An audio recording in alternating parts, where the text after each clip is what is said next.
A escritora e psicanalista junguiana Clarissa Pinkola Estes, em Mulheres que Correm com os Lobos, fala sobre o arquétipo da mulher selvagem, aquela que não tem medo de sentir, de amar, de errar, de recomeçar. Ela diz: a mulher que enterra seu desejo, enterra sua alma. Muitas mulheres enterraram o amor por medo da dor, mas o que elas não percebem é que o medo também mata, só que devagar. Mata o brilho do olhar, a curiosidade, a vontade de viver. Amar novamente não é traição aos filhos, é fidelidade à própria vida.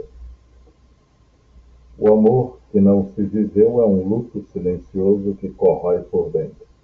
E não há nada mais triste do que perceber, no fim da vida, que o que doeu não foi o amor que machucou, mas o amor que nunca foi vivido. Uma mãe que se permite amar mostra aos filhos que o amor é possível, que a vida continua, que sempre há espaço para recomeçar. Mas uma mãe que se apaga ensina aos filhos que amor é sinônimo de perda e que cuidar é o mesmo que sofrer. A maior herança que uma mãe pode deixar não é o sacrifício, é o exemplo. O exemplo de uma mulher que, mesmo ferida, teve coragem de amar de novo. A psicanálise sempre nos convida a olhar além da aparência das relações. Quando uma mulher coloca toda a sua energia psíquica na maternidade, o que está em jogo não é apenas o amor, é muitas vezes a tentativa inconsciente de preencher um vazio.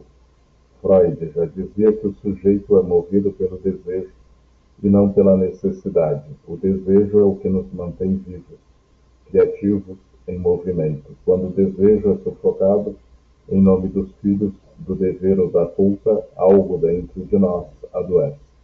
Lacan, ao reformular a teoria freudiana, afirmava que a função materna é garantir que o filho não se torne o objeto de gozo da mãe.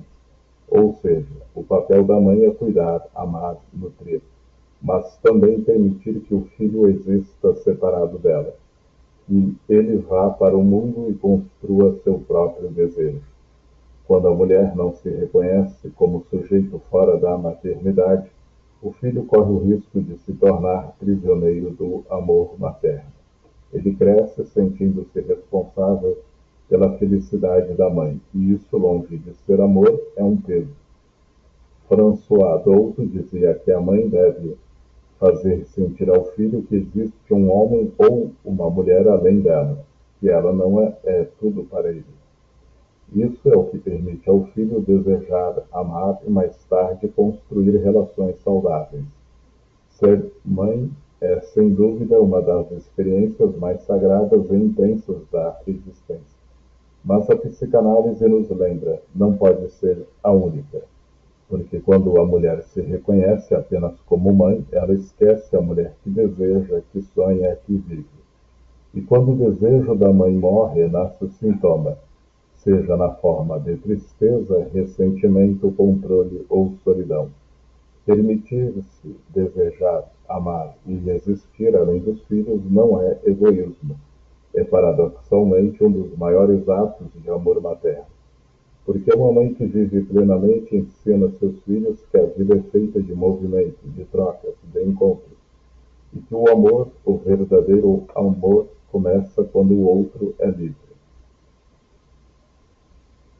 A reconstrução psíquica e afetiva começa no instante em que a mulher se permite fazer perguntas que há muito tempo estavam silenciadas sob o peso da rotina, da culpa e da obrigação. Perguntas como: o que eu quero agora que meus filhos já caminham sozinhos? O que me faz sentir viva, além do cuidado com os outros? Qual amor, qual sonho, qual desejo ainda me espera? Essas perguntas não são egoístas, são o início de um renascimento simbólico, de uma travessia do ser apenas mãe para o ser mulher inteira. Freud dizia que o amor e o trabalho são os dois pilares da saúde mental. E quando uma mulher reencontra o prazer de criar, de amar, de sentir, ela está retomando o fio da própria vida pulsional. Já o Winnicott, em sua profunda sensibilidade, lembrava que não existe mãe suficientemente boa sem uma mulher suficientemente viva por trás dela. Ou seja, o cuidado genuíno com o outro só é possível quando não se esquece de cuidar de si. Reconstruir-se, portanto, não é abrir espaço para o desejo, não apenas o desejo sexual ou amoroso, mas o desejo de viver, de estar no mundo, de habitar o próprio corpo e o próprio tempo. Talvez esse amor reencontrado venha de um novo parceiro. Talvez venha da arte, da espiritualidade, da dança, da amizade, da natureza. O importante é que ele venha de dentro, como um reencontro com a mulher que ficou esquecida, mas nunca deixou de existir. Viver o amor não é trair os filhos, é educá-los pelo exemplo de que a vida não termina com as perdas e que o coração pode florescer de novo, mesmo depois das tempestades. Porque quando uma mãe escolhe voltar a viver, ela ensina os filhos que a dor não é o fim, é o início de um novo capítulo. E que amar, em qualquer idade, é a forma mais profunda de agradecer a vida por ainda existir. Um dia, esses filhos que hoje são o centro do mundo irão partir, terão suas próprias histórias, amores, caminhos, e talvez olhem para trás sem entender completamente os sacrifícios que a mãe fez. Porque o amor materno, quando é abnegação total, se torna quase invisível. Então, o que restará? A mulher que se apagou por amor ou a mulher que mostrou com o próprio exemplo que amar é um ato de coragem e que o amor não se mede por renúncia, mas pela capacidade de continuar viva apesar de tudo. A psicanálise nos ensina que cada sujeito precisa encontrar o seu lugar de desejo, inclusive a mãe. Quando ela se permite existir como mulher, ela devolve ao filho a liberdade de ser apenas filho, e não o guardião do seu vazio. O maior presente que uma mãe pode dar aos filhos não é o sacrifício, é a alegria de vê-la inteira, viva, apaixonada pela própria existência. Porque quando uma mãe é feliz, ela liberta os filhos da culpa de terem sido sua única razão de viver, e lhes dá em silêncio a permissão mais bonita de todas, a de também serem felizes. No fim, a maternidade não é o fim de uma história de amor. É apenas o começo de muitas outras, e talvez a mais bonita delas seja aquela em que a mulher reencontra a si mesma. O amor pelos filhos só se torna prisão quando nasce do medo. Medo da solidão, medo do abandono, medo de não ser mais amada. Medo de que se ela viver para si mesma, algo se quebre no vínculo que manteve por anos. Mas o amor não deve nascer do medo, e sim da liberdade.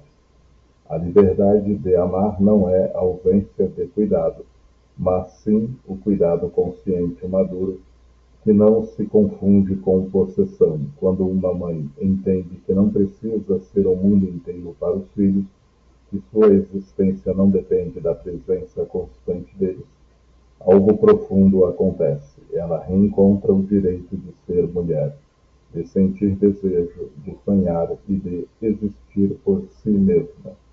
Ser mãe não é renunciar à mulher, é, ao contrário, incluir a mulher dentro da maternidade, incluir o desejo, os sonhos, a vida própria, o riso, a liberdade, a capacidade de se reinventar, e com isso demonstrar aos filhos que a existência não se limita ao cuidado e à obrigação. E quando uma mãe consegue resgatar essa individualidade, acontece algo extraordinário. Seus filhos ganham o maior presente que poderiam receber, a liberdade de amá-la sem culpa, de respeitar seus próprios desejos e de viver sem precisar salvá-la. Porque a verdadeira maternidade não é a que aprisiona, mas a que liberta, não é a que se sacrifica até desaparecer, mas a que ensina, por exemplo, que a vida é movimento, que o amor pode renascer, e que cada ser, mãe ou filho, deve ter espaço para existir plenamente. O amor materno, quando vivido em consciência e liberdade, transforma gerações. Não é sobre sacrifício, mas sobre coragem. Coragem de viver, de amar, de se reinventar e de ensinar aos filhos que o amor, acima de tudo, é um ato de coragem e de vida.